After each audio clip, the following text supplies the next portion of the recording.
আসসালামু আলাইকুম। চাঁদপুর স্যানিটারি সার্ভিসের নতুন ভিডিওতে স্বাগতম। যেমন আপনাদের মাঝে আমরা নিয়ে আসলাম আজকে পিপিআর পাইপ এবং ফিটিংসের কিছু পণ্যের মালামালের নাম। অনেকেই হয়তো জিজ্ঞাসা করে আমাকে ফোন দিয়ে বা মেসেজ করে যে ভাইয়া একটু পিপিআর পণ্যের নাম কি, কোনগুলোর নাম কি, কী নাম হয়ে থাকে, এগুলো সম্বন্ধে আসলে মূলত তাদেরকে ধারণা দেওয়ার জন্য আজকের ভিডিওটা আমার তৈরি করা।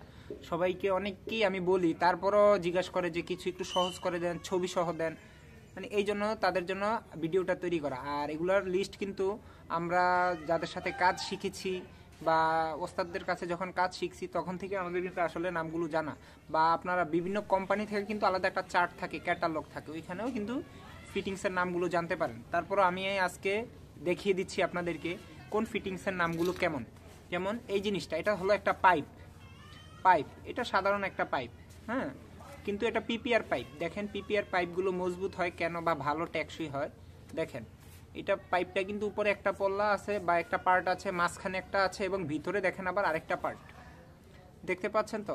এই যে এটা হলো পিপিআর পাইপ, হ্যাঁ, পিপিআর পাইপ শুধুমাত্র পিপিআর পাইপ এবং ফিটিংসের জন্য। আর এইভাবে ওয়েল্ডিং করতে হবে, তা না হলে পিপিআর পাইপের কোনো দাম নেই। যেমন ওয়েল্ডিং করা পিপিআর পাইপ, এই যে। আর এটা একটা দাগ থাকে যাতে মেজারমেন্ট করতে টেকনিশিয়ানদের সুবিধা হয়, এই জন্য এটা একটা দাগ দেওয়া থাকে। তারপরের ফিটিংসগুলো দেখাচ্ছি। যেমন এটা হলো আপনার যে কোনো একটা ব্র্যান্ডেরই হতে পারে। এটা হলো আমার কনসেল স্টপ কক। এটা কিন্তু লেখার ভাষা হলো কনসেল স্টপ কক। আর মিস্ত্রি অনেকে ঝর্ণার চাবি বলে, অনেকে ঝর্ণার চাবি বা অনেক কিছুই বলতে পারে, কিন্তু এটার নাম হলো কিন্তু কনসেল স্টপ কক, কারণ এটা কনসেলে থাকে। আবার এটার ভিতরে আরেকটা আছে ওপেন স্টপ কক, হ্যাঁ, ওপেন থাকে যেটা, এটা ওপেন স্টপ কক। আর এটা টাইলসের ভিতরে বা ওয়ালের ভিতরে থাকবে, এটা কনসেল স্টপ কক। আর ওপেন থাকলে ওপেন যেটা হয় ওইটা হলো ওপেন স্টপ কক। এটা কিন্তু মূলত concealed stop cock. Open stop cock আমার হাতে নাই, তাই আমি দেখাতে পারছি না, তাই আপনাদেরকে দেখালাম। এটা কনসেল স্টপ কক, যাক এইটা গেল। আবার তারপরে এই যে কনসেল স্টপ ককের ভিতরে আমরা যেই ফিটিংসগুলো ব্যবহার করি, এই যে কনসেল স্টপ ককের মধ্যে পিপিআর এর পাইপগুলো ব্যবহারের জন্য এখানে ওয়েল্ডিং হবে যেগুলো ব্যবহার করি, ওইগুলো হচ্ছে এই যে মেল সকেট। এটা হচ্ছে মেল সকেট। এটাকে আমরা ট্যাপলন করে ওইটার সাথে অ্যাডজাস্ট করি, এটার নাম কি মেল সকেট। আর মেল ফিমেল আপনারা কিভাবে বুঝবেন তাদের জন্য দেখানো। যেমন যদি বাহিরে প্যাচ থাকে তাহলে এটা মেল সকেট, মানে এটা পুরুষ সকেট। আর যদি ভিতরে প্যাচ থাকে তাহলে এটা ফিমেল, মহিলা সকেট বা ফিমেল সকেট। হ্যাঁ, বাংলায় বললে মহিলা সকেট বা ফিমেল সকেট। আপনাদেরকে সোজাভাবে বা ক্লিয়ারভাবে বোঝানোর জন্য আর কি আমি বলা যে এটা পুরুষ সকেট, এটা মহিলা সকেট। হ্যাঁ, পুরুষ মানে এটা বাহিরে প্যাচ থাকবে, আর মহিলা মানে ভিতরে প্যাচ থাকবে। এটা হচ্ছে মেল সকেট। তারপরে আমি দেখাচ্ছি, এটা হচ্ছে ফিমেল সকেট। এবার ফিমেল সকেটে আপনি কত বাই কত চাচ্ছেন, যেমন এখানে 1 ইঞ্চি আছে, হাফ ইঞ্চি আছে, যেমন এটা হাফ ইঞ্চি। হ্যাঁ, এটা female socket. Reducing socket female socket 3/4 by half inch female socket. তারপর আছে টি, এটা হচ্ছে টি, কিন্তু এটা হলো ব্রাশ টি। পিতল আছে তাই brass tee, 3/4 by half brass tee এটা। আর এটা ওই যে পিতল থাকাতে এটাকেও ব্রাশ বলে। হ্যাঁ, এটা ব্রাশ টি, আপনারা কিন্তু সহজে বুঝতে পারবেন। যেমন আমরা কলের লাইনগুলো ব্যবহার করে থাকি যেখান থেকে, ওইটা ব্রাশ টি গেল। এইটা এলবো, এই সেম নাম, এটাও এলবো কিন্তু এটা brush elbow. 3/4 half brush elbow, 3/4 half brush elbow একটা।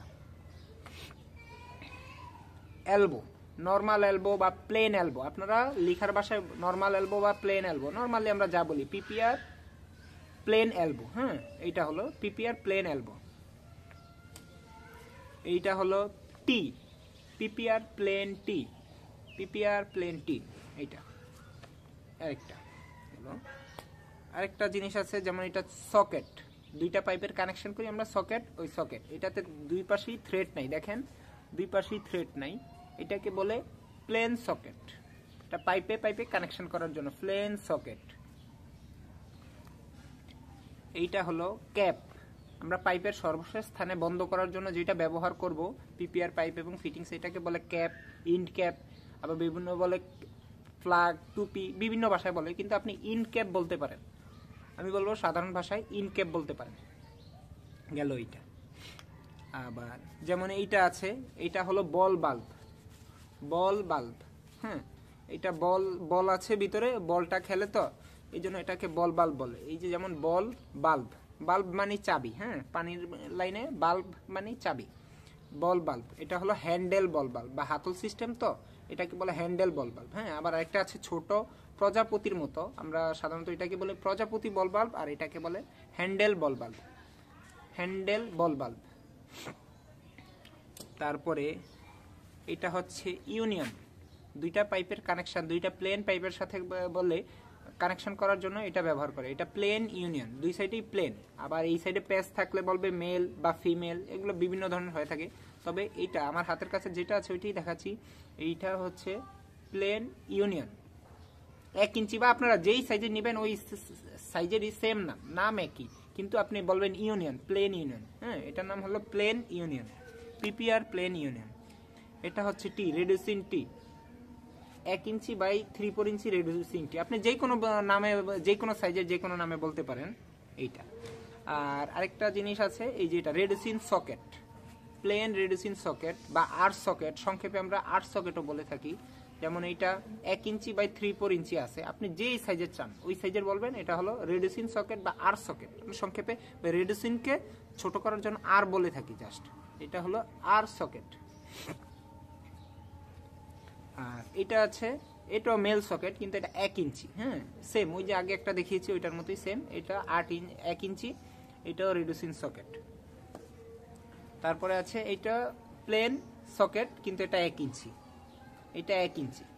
হ্যাঁ, এগুলোর সাথে আবার আরেকটা জিনিস আমাদের প্রয়োজন হয়, যেমন ফ্ল্যাগ, কেউ বলে ফ্ল্যাগ, কেউ বলে ক্যাপ, কেউ বলে টুপি, যে যেই ভাষায় বলে, কিন্তু এটা থ্রেড প্লাগ। হ্যাঁ, এগুলো আমাদের ওই যে সাধারণত এটা সকল প্লাম্বার ভাই চিনে থাকে বা এগুলো আমাদের সবারই পরিচিত।